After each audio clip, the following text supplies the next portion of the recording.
Daí ele tá louco.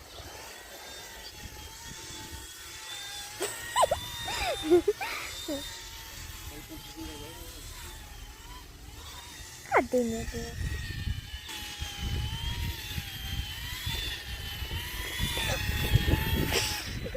Quase caiu em mim.